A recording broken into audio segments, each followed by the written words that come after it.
I've been really looking forward to this episode because up until today, I have talked a lot about birth preparation, supporting labour, and all of those things. But over the next few episodes, I want to move on and talk about giving birth and what happens in the moments directly after a baby is born. So let's get started and say hello to today's guest. I have Bridget Supple here. Hello, Bridget. Would you like to introduce yourself? Oh, thank you. Hello. So I'm Bridget Supple, and I'm the founder of Your Baby's Biome, which is an information resource for both parents and health professionals, all about giving every baby the best bacterial start. I'm also an antenatal teacher, and I've worked both for charities and in the NHS for 17, 18 years now. I've been teaching in a major maternity unit. I work on the International Journal of Birth and Parent Education, lecture on brain development, the microbiome, and I'm very privileged to do a bit of work with birth companions who support pregnant women in prisons as well. But coming at you today with my microbiome head on. Absolutely. Thank you so much. It's wonderful to have you. So let's start at the beginning. What happens in a pregnant person's body during the end of pregnancy? So what we're going to talk about today is about the incredible microbial world that we live in, the impact that it has on our health, and what happens during pregnancy, birth, and early life that has such phenomenal impact on our overall health and well-being. So really, to start at the very beginning, you've got to kind of understand what we're talking about. And that's your microbial self. So I always say, you are possibly less human than you know you are. For every one human cell you have at least another bacteria, virus, and fungi. So each one of us has in us and on us 100 trillion microorganisms that make up our microbiome or microbiota. And it sounds a little gross because the way that we're brought up and everything that we see suggests that bacteria is bad and getting rid of it all is good. But actually, we live in a bacterial world, and we've evolved from them and alongside them. And they're a crucial part of how we function as humans. So all over you, there are about 100 trillion microorganisms. And it's over your skin, it's in your mouth, it's in your eyelids. In fact, you have your own little microbial cloud around you, which, were we not in a global pandemic and were sitting close to somebody else, would be interacting with theirs as well. But the most important one, and one we're going to talk about most today, is your gut bacteria. And you see it a lot. I think that gut health being important has become very widespread. So you know about, your bio yogurt helping your gut health. And that is the crucial one. So within your gut, there should be trillions of bacteria. And those trillions of bacteria should be made up of about 1,000 species. And each one of those species doing something. Some have no impact on our health. Some are just there for themselves. A couple of them might do us harm if they've managed to take hold, if they got a strong hold. Some of them actually are crucial to how we function as humans. So, for example, the bacteria in your gut is going to break down the food that makes it through the intestines. It actually sort of digests the fiber and turns it into short chain fatty acids that feed your cells. It's crucial in the protection of the lining of the intestinal walls. They produce vitamins, things like the water soluble B vitamins and vitamin K that we cannot make or store ourselves. Massive correlations with immune system training, with health, well-being. For these tiny little microorganisms that we just carry around with us, they've actually become a crucial part of how we function. Now, during pregnancy, they are going to change. They are going to change because what they need to do is twofold. One, they're going to be instrumental in helping the pregnant person literally harvest enough energy from the food that they're consuming to grow a human. It takes quite a lot of energy to grow a small human. And this is one of the reasons why in pregnancy, so many women will have traces of glucose in their urine, and it might look like they have got diabetes. And yet when you do a further test, a glucose tolerance test or whatever they are running at the hospital at the time, they're not. It's because their microbes have put them into almost a pre-metabolic state, because it's trying to get as much energy as they can from the food. They're also getting ready. they're also getting ready because what they're going to do is they're going to pass on a starter kit of bacteria to this baby when they are born. And what that means is this: at the moment, we currently believe that babies are pretty much sterile in the womb. So they're growing in there and they are sterile. Now, there was some suggestions that the placenta had its microbiome and microbes were in there. And in fairness, scientists have found traces of bacterial DNA, but that's not the same as actually finding bacteria in the babies. So we think that they're mostly sterile. And what's going to happen is that they're going to pick up their starter kit or their payload of bacteria when they are born. Now, the reason that this is important is think about humans. Think about where a baby could be born. Think about wherever you are, you're going to be exposed to trillions of bacteria every day, the food that you eat, the diseases that you will come across. And when we are born, we need protection from all of that. It's a bacterial world out there, and we've got to have the tools to defend ourselves. So think of it as a maternal heritage, and it's been passed down from generation to generation, building knowledge. These are the bacteria that you will need to digest the food that we eat. These are the bacteria that you may come across in your environment. And these ones are fine. They're not going to do you any harm. This one is a real and present danger to you. So your microbiome, this one that we get passed on when we're born, helps set up our gut bacteria to enable us to digest the types of food that we're going to have, but also to train our immune system as to how to live in the world that we find ourselves in. And this is why it needs to be slightly different. So, for example, in the whole community in Japan, you will see more of a bacteria that is good at digesting seaweed, which kind of makes sense because I don't know, yes, increasingly with high street stores that will sell us sushi to go, we eat more, but historically that's not what we ate here. So we just don't have the gut bacteria, for example, in the West Midlands. We haven't really needed it, but you can see it as a cohort. So this fascinating transfer. There's also 150 times more genetic information in the microbes than there is in your DNA. So there's an awful lot of historical, almost knowledge being passed on about how to survive and thrive. So this is the important part. This is the starter kit. This is the kit that's going to tell the baby what they need, give them their starter kit of bacteria, and get them ready. So these changes in pregnancy are the body almost, let's pull together what this baby needs. Let's get it ready to pass on the best kit for babies. So we see a change in gut bacteria, and we particularly see a change in the bacteria in the birth canal, because under sort of normal biological human function, that's where the baby's going to get it as they pass down the birth canal and come out. So you see a decrease, interestingly, in the diversity of bacteria in the birth canal, and an increase in what we would consider to be good starter bacteria, things like lactobacilli and bifidobacterium. So significant shifts. Now, one of the things that you want to be thinking about, therefore, is to make sure that in the run-up to birth, this starter kit that you're getting ready is as healthy as possible. Yeah. So we're seeing, isn't it interesting though, that in the third trimester, you see significant shifts. One, to allow us to grow a baby, and secondly, to get ready to prepare the baby for a life in a bacterial world. It's amazing. So lovely for you to explain it so beautifully there, because I love that starter kit idea, that it's, really getting the baby started off in the right way. Yeah, so as they come down the birth canal, it's literally, they go from out of a sterile environment and they land earthside, coated in it, having swallowed some, and with their beginnings of their own microbiome. So how does the microbes transfer to the baby during the birth process? Okay, so if you think about them in the amniotic sac, within there, they are sterile.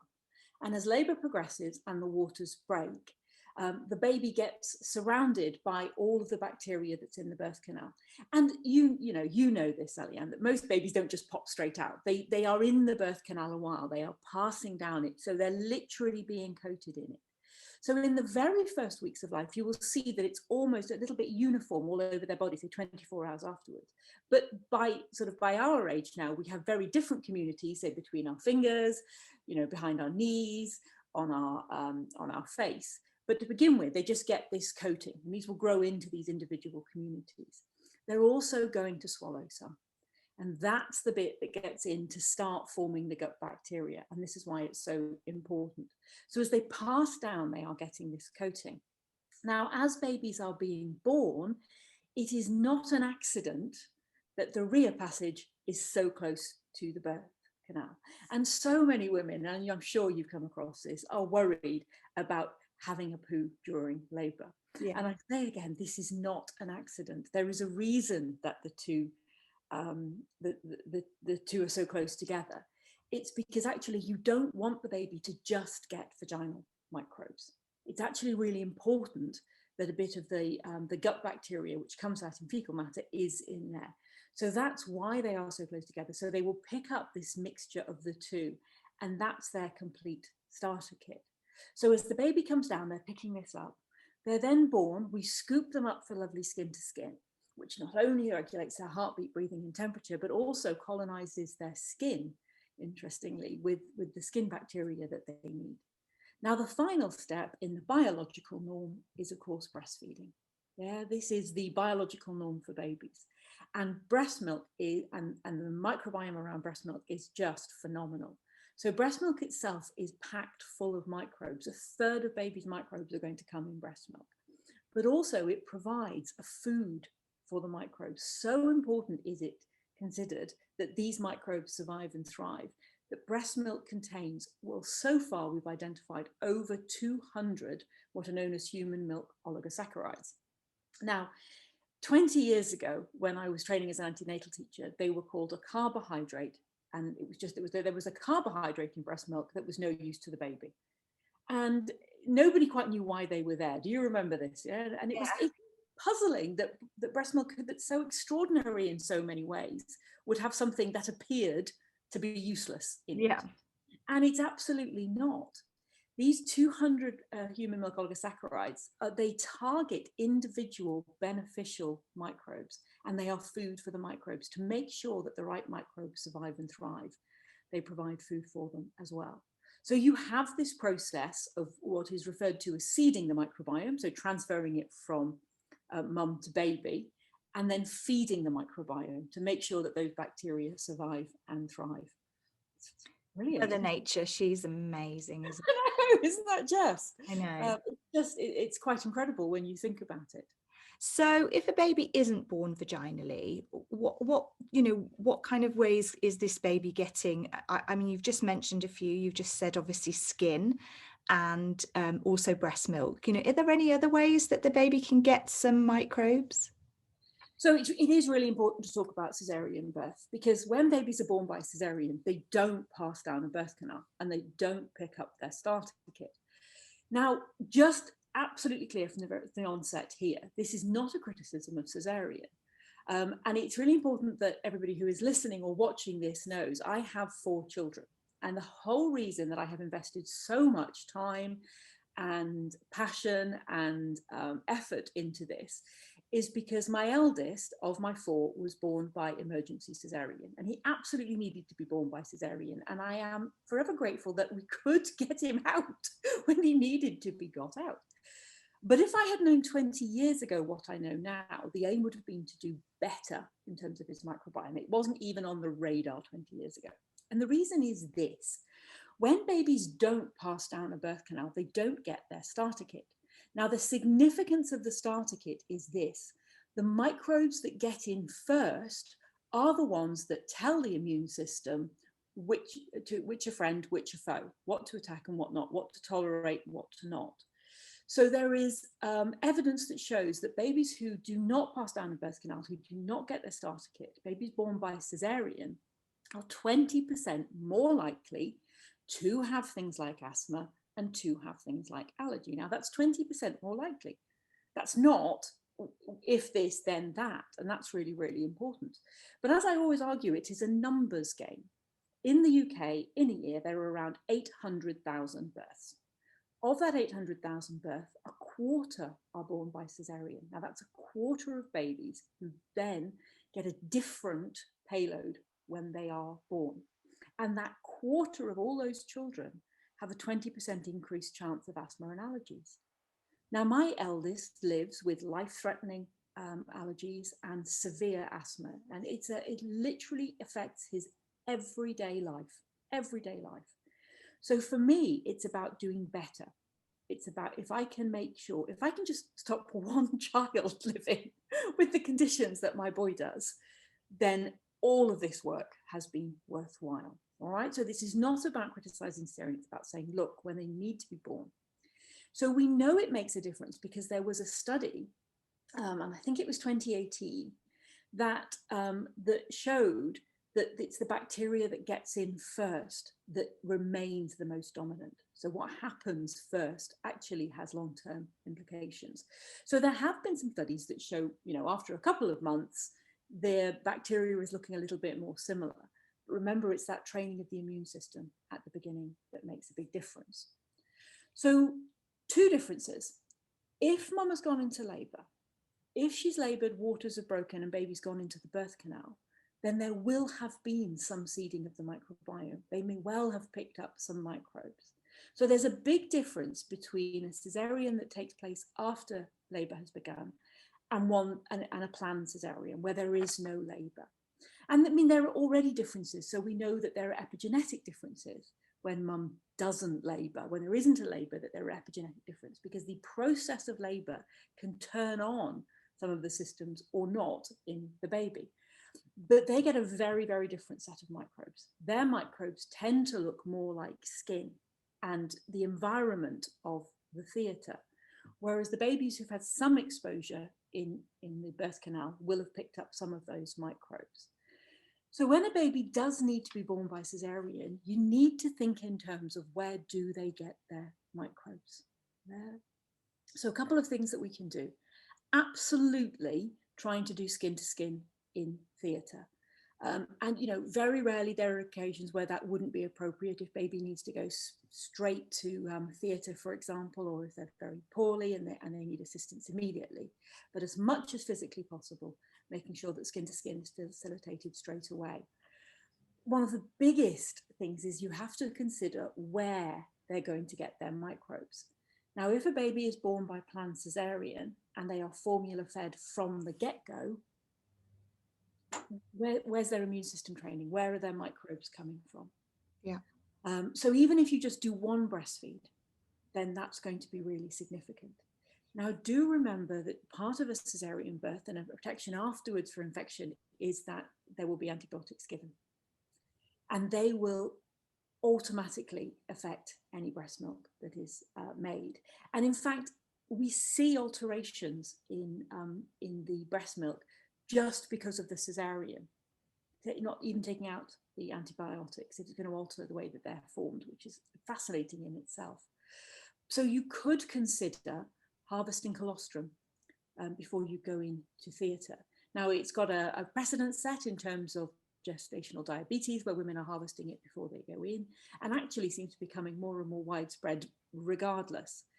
Obviously, you wouldn't want to try and freeze it or anything because that's going to impact its liveness, as it were. But maybe if you harvested some and then give that to the baby. Now, that's not meant to be a substitute for breastfeeding. Ideally, it would be an as well as. But if that's all they get, that's still absolutely fantastic. Because it's pre-antibiotics, so it's got whatever it needs to before the mother was given the antibiotics. So that's the key, isn't it? Because after that, the mum's breast milk will be affected by having had the antibiotics. Still good, still amazing, still with all these benefits, but slightly altered. So if we can get, some of the unchanged in, that would make a huge difference. When you have the antibiotics, so there was a study, because women tend to have the antibiotics either before or during the cesarean, so they transfer to the baby before the baby is born. And there was a study that delayed the administration of the antibiotics until after the cord had been cut and the baby had no longer had that transfer.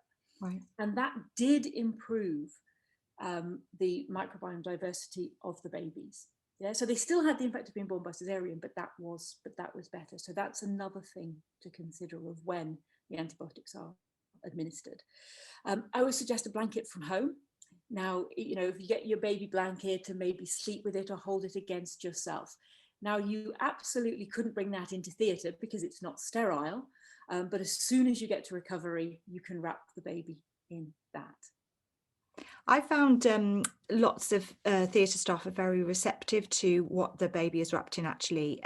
One of the things that I've always accepted is that if you've got the sterile field, the baby has to come around the sterile field in most cases. You do see the odd video now on YouTube and on social media where there's no sterile field. It's almost like they've got rid of all the drapes, and some obstetricians in some countries are very receptive to passing the baby straight to mum. Most UK hospitals are not there yet, so we're not able to ask for or access that kind of care. But if the baby needs to be passed around the sterile field and put skin to skin on mum, then that tends to be, you know, obviously, like you said already, that's one of the best ways to do it. But if the mum doesn't want to hold the baby, and I have had some ladies say, I didn't like it because it was very close to my neck and it just felt very strange, the dad can actually have the blanket and wrap the baby in that because it's outside of the sterile field. It needs discussion with whomever is in the, you know, in the team, the midwives and the, you know, the people who you're working with. But in that instance, it may well be that you can have that brought in with you, and when the baby is passed round, if, you know, the other person, the other parent is holding the baby, they can have it in that blanket. So I always say, like you said, I think it might have been you that taught me it about you know, having this blanket or muslin square or something that you've slept, drooled on, you know, has been not necessarily dragged around the floor, but that your other kids, your pets, you know, don't hold back from who gets access to these things, because you want as much of your home, you know, in that blanket. Is that right? Or Yeah, I mean, maybe not drool over the dog, but yeah, yeah. But certainly, yes, it's spoken to. And I think what you said there is really important. Ask, yeah, keep asking. And you know, I'm always going on about this. I'm saying nobody woke up at, say, the maternity unit I work at one morning and went, I know, let's plumb in 6 birth pools. The only reason that they have so many birth pools is because for years women are going, we want to labour in water. Why have you only got 1 pool? yeah, We want to, you know, there's 8,000 of us. Why have you only got 2 pools? So you've got to keep asking for these things. This is how they change.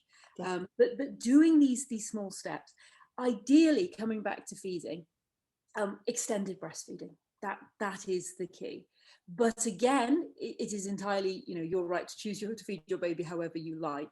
But from a strictly science point of view, that's really, really beneficial in terms of establishing a microbial start. Definitely.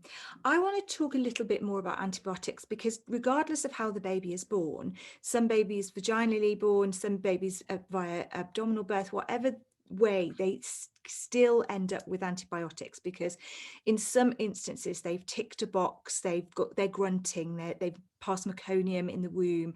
There's other signs and symptoms that the hospital may have guidelines on that automatically push the baby down the path of requiring antibiotics until swabs are taken and it's proven that the baby doesn't have an infection.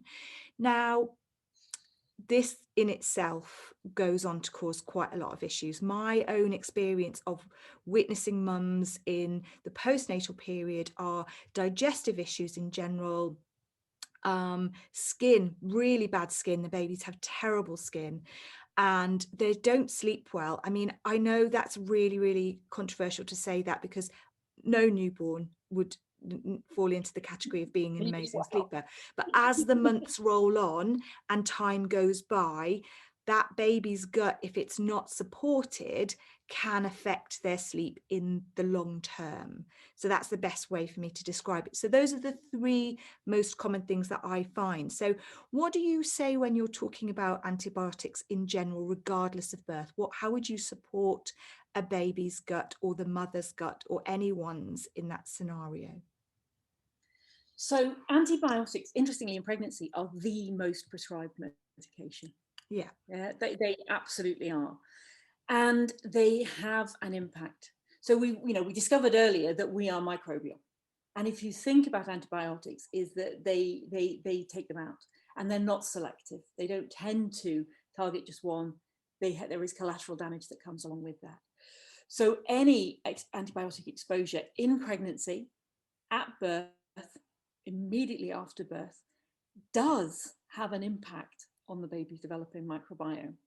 Now, particularly, I mean, and it's very important to say that there are some things where you will absolutely need to have antibiotics. Again, it's not knocking antibiotics. Their Absolutely. invention Yeah. has helped save lives and has helped us beat some diseases. But I don't think there's anybody who doesn't think that overuse of them is not a significant problem for human health. And it's particularly crucial in early life when your whole immune system is being trained, when these systems are being set up. So late, if having antibiotics in late pregnancy has been associated with things like an increased chance of wheezing, of allergies, and so many sort of knock-on effects of having that in late pregnancy. Thrush is a big one, isn't it? Yeah, absolutely. And certainly even having them during birth. So there was a study that looked at the impact of having antibiotics even just during labor, and seeing significant alterations in those infant microbiome for up to a year afterwards. So this is a really significant problem.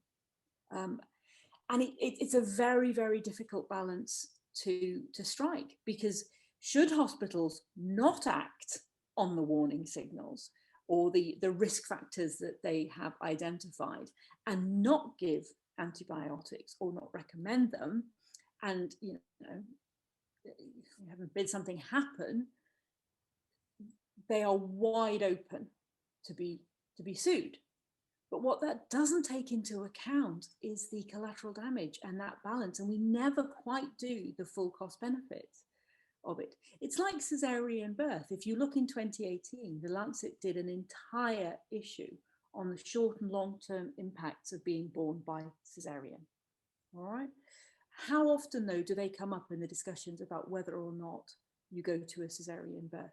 How often, when that tick box is being done about these are your choices, do people really come away understanding that there are long-term implications of this? And this is the problem that we have. So it has been linked with not only sort of asthma and allergies and obesity, it is associated with that as well, but also fascinatingly behavioral problems. So having antibiotics in early life. So there was one study that looked that sort of compared antibiotic use, sampling babies' gut bacteria at 1, 6, and 12 months, I think it was. And by 2 years, those who had had this antibiotic exposure and more of it were more likely to be exhibiting behavioral problems. Now, again, it's not an if this, then that. That's not the case. But you're increasing the chances of all of these. So it's something that parents really need to be aware of. And that, don't get me wrong, and I keep saying it, there are occasions where you absolutely need to have antibiotics. But being more questioning is always a good thing. And I think for things, if you look at Group B strep, for example, the argument that we should all be really having is we need a much more targeted response to it. It's the broad spectrum element that's a massive problem. And that's what parents need to be, or all of us need to be shouting for in a very loud voice. Don't take out everything. There's, it can't be beyond the wit of all of us to target this better. Surely. So with Group B strep, if anybody's listening that doesn't understand what we're saying, it basically, if you are diagnosed with Group B strep, the recommendation is that you have IV antibiotics in the labour from as early as possible, so that you're invited into the hospital and you're giving them through an IV drip every sort of so many hours. I think it's every 4, isn't it, Bridget? And therefore, obviously, it's going to transfer into the baby and have massive effects. So it's really important to weigh up the balance of what you're deciding. Don't just automatically assume assume you have to have IV antibiotics, look at other things and think about, well, what are my risks? What are my personal risks? What is my own circumstance here? And, what kind of decisions are there that I could be making that might mean I could avoid the use of antibiotics if I don't really need them, rather than just automatically assuming you have no choice. So I think that's important for people who are listening to understand that if a diagnosis of group B strep is made, then think about the options. Yeah, and there is some, very good information. I think, things like Dr. Sarah Wickham, she writes extensively on it, and, go to the research. I think the other thing to consider in terms of needing antibiotics is that if you do need them, you want your microbiome to be as healthy as possible, because it can recover quicker. There is more sort of diversity and more strength to withstand the effects of antibiotics. So if you know you're going to have them, or if you have them, really working on getting your microbiome into the best health you can, which is really about what you eat. Yeah, it's really about what you eat. So you want to eat a wide variety as you can of non-processed food. So as many different types. Think about that 1,000 species. And imagine that 1,000 species all needing a different something to thrive, a different type of food. So you need to be trying to add as many different types of food to every meal as you can. Now, I have this a lot with my teenagers. They think if they've added peas to a meal, that they've had vegetables. I'm like, oh, come on. Well, if they're frozen, they're picked at the optimal time, so it must be all right. Yeah.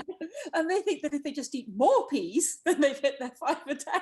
Like, oh, how many times do we have to go through this? So, whatever you're making, just chop in it as many, vegetables, herbs, spices. All of these things may be exactly what your microbiome needed. Everything, I think, does well with a handful of pulses chucked in, bit of green leafy vegetables. You can also eat foods you can eat foods that will feed your microbes. All right, that's what we want to do. But you can also eat foods that will add microbes. So this is your bio yogurt, this is your fermented food, this is your miso, this is your kombucha, all those sorts of things that are actually going to give you microbes.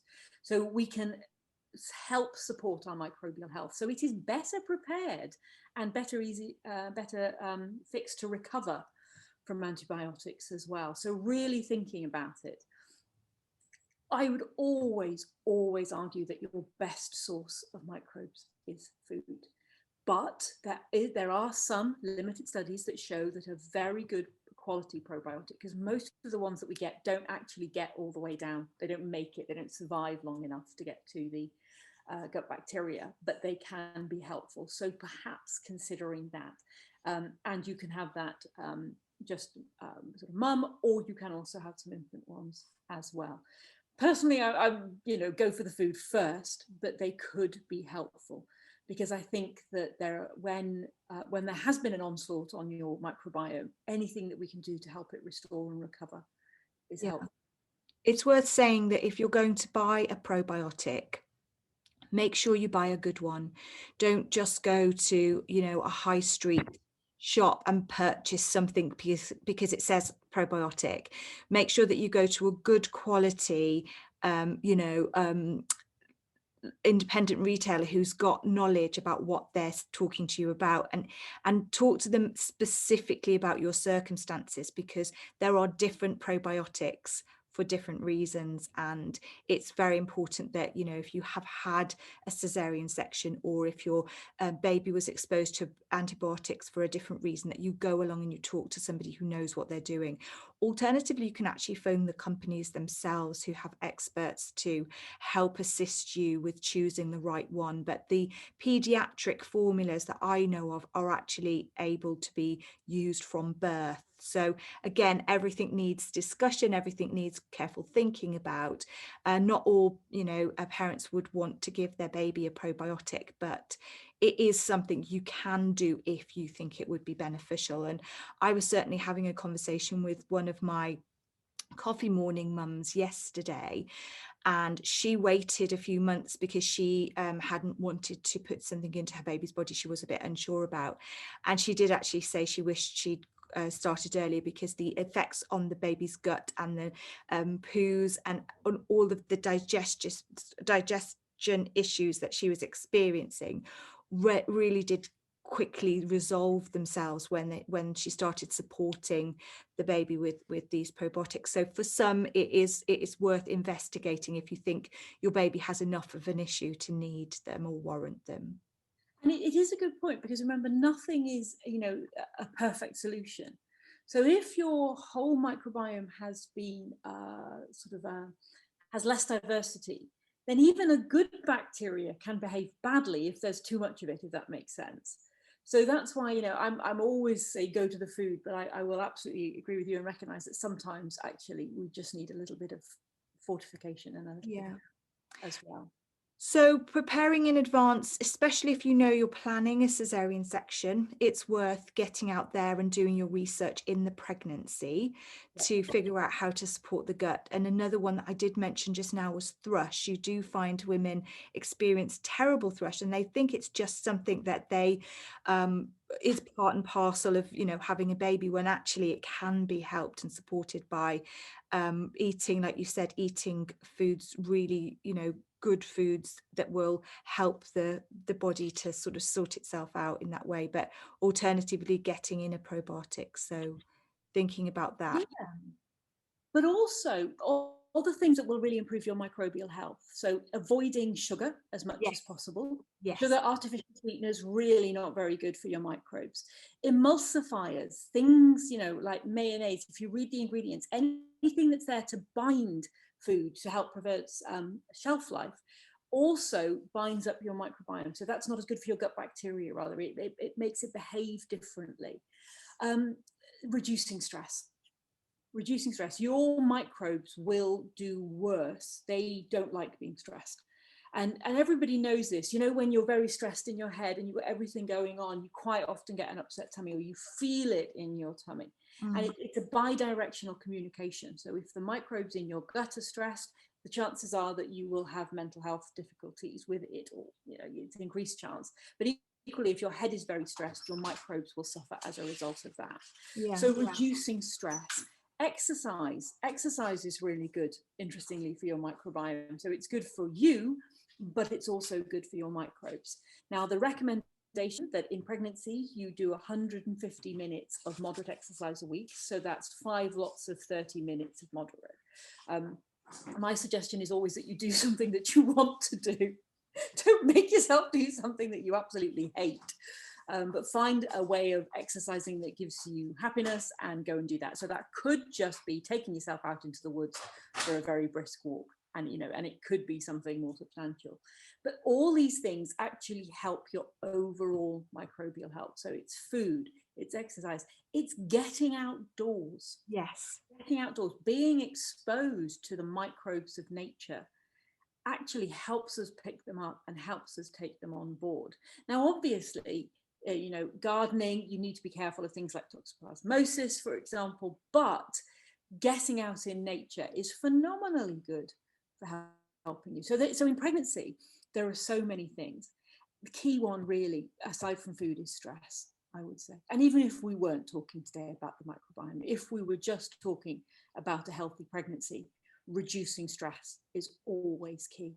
Yeah, I think that's important for the postnatal period as well, because I was listening to something recently about how whatever you're feeling, your baby feels too. If you're feeling tense and stressed out, then you're going to more likely end up with a baby who's feeling a little bit stressed out as well. So the calmer we can feel, the better. And I think nature's just brilliant for that, isn't it? Get out for a walk every single day, even if it's drizzling, pull your hood up, get out there and have a little bit of fresh air, and like you say, get out into the woods and like get as much as you can going on with your body. So thank you. It's just really important to say it's not all set at birth. That's really important. It's your baby's life health is not determined solely by that one moment. So there's all sorts of things that make a difference. It's how you choose to feed them, duration of that feeding, when you wean them, what you wean them on is critical. And do remember, that there are babies who've been born by planned caesarean, formula fed from the day that they are born. And when it comes to weaning, the parents crack a jar. And you just think, where do they get their microbes? So thinking about what we wean children on as well, really, really important. Getting children outdoors.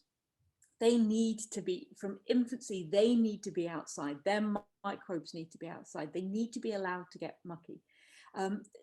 Having over sterile houses, these are a problem too. Now, this is trickier in a global pandemic, but actually, there are some infants, you see them and they touch anything and they're being wiped all over, and they're not allowed to play and they're not allowed to make a mess. And that is a problem. That is a problem. Kids need to be allowed to get outside, climb things, get in dirt, because it's crucial. Another key one would be to have a pet. Having a dog in the first 2 years of your life really does help protect your microbiome, because love them, and I have two, they are kind of filthy things, aren't they? And they come out and they bring it all back into your house. So that's really good. But just to say that it's not all set at birth, and how we look after babies, how we look after toddlers, reducing their stress, making their world, a happy place. Yeah, which is absolutely what we do anyway. Yeah, it's very important, to know that it's not just that one moment. Infancy really makes a big difference. And not worrying too much about cleaning the toys that go in their mouths, because actually they kind of need a little bit of that. Yeah. Yes. Yeah. It's always been said, hasn't it? The dirtier your house, the healthier you are. Well, there is a reason why children who grow up on farms and in rural settings have lower rates of asthma and allergies than children who are brought up in cities, because there's just a bit more muck around. Exactly. No, I'm not suggesting we go and roll them in the silage pile. However, being over sterile is actually less helpful than I think people think it is. Absolutely. It's so lovely. Thank you so much for all of your wise words. I always end every session by asking this question, so hopefully you will be able to give an amazing answer. What top tip can you give to any birth partner about labour and birth?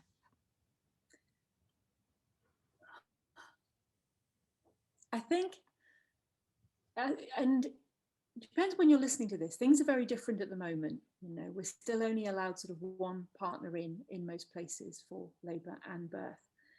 And I think that all too often you are felt of as sort of as a spare part. And so many parents will report this, so many partners will report this. But actually it is remembering fundamentally that you are crucial. You are crucial in this, of how you respond, how you behave. Your knowledge of what a birthing woman is after, and what she said before and where she's coming from. Because when women are in labour, they are in their zone, they are in their world, and they shouldn't have to take care of all the details. And whether that's remembering to do all the microbiome stuff, whether it's just helping her, support her by changing the environment, whether it's by being her advocate, to never wait to be asked, don't wait to be directed. Just remember that you are that first line around this amazing, I'm going through this amazing experience. And there is so much of a difference that you can make when you have the confidence and the knowledge that, of what might happen, what can happen, what should be happening, and where you as parents or you as birth supporter, what that woman wanted for her birth. And I've seen so often that choice is stripped away. I've seen so often that power is stripped away. I've seen the absolute devastating effects when people feel that things were done to them. Yeah. That being a little bit firm and just saying, you are going in as you're the first line around there. You keep her in her bubble. You keep her, what she wants to let in and what she doesn't, and you help try to facilitate that. And yes, sometimes that will change. But never underestimate how important you are. And typically it doesn't change on a heartbeat. there's time. Yeah. So yeah, that is amazing. Thank you so much, Bridget. Everything you've said today has just made me all warm and fuzzy, and I just love listening to you because you're so wise and so knowledgeable and so experienced in this. So I'm sure everyone's going to really benefit from this wonderful episode. So thank you so much for coming on. Yeah, if people want to know a little bit more about the microbiome, they can go to babiesbiome.org. It's all free on there. There's lots of content. There's about sort of antibiotics, caesarean birth, the transfer. There's stuff about the pregnant gut. There's resources for health professionals and parents as well. And as I say, it's my contribution to try to give every baby the best bacterial start. But thank you very much for asking me on. It's been a real pleasure. Thank you. Thank you so much. Bye.